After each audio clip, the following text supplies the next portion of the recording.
একটা জিনিস খেয়াল করছেন ভাই, মানে মানুষের কি বিবেক, মানে স্কুলটার মধ্যে এত বড় একটা দুর্ঘটনা ঘটলো, এই যে মাইলস্টোন স্কুলটা যে এত বড় একটা দুর্ঘটনা ঘটলো, আমরা বাঙালি জাতি কি করছি, ওইখানে যাই প্রতিদিন দর্শন করতে, ওটা দেখতে যাই, ওইখানে ঘুরতে যাই। অনেক মানুষ দেখতেছি ফুচকা খায়, মুড়ি খায়, তারপর হচ্ছে মানে কত রকমের ছবি তুলে ভিডিও করে। মানে ওদের কি পরিমাণ বিবেক বোধ আল্লাহ দিলে ওরা এইসব কাজ করতে পারে। মানে একটা সুস্থ মানুষ কি এইসব কাজ করা সম্ভব?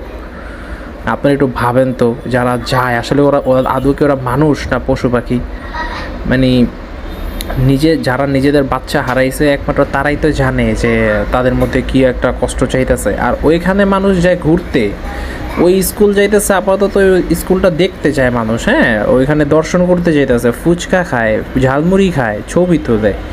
মানে ওরা, মানে কিছু বলার নাই ভাই, আপনারা নিজেরাই বিবেচনা করেন। ওরা ওরা কি আদৌ মানুষ হবে কোনো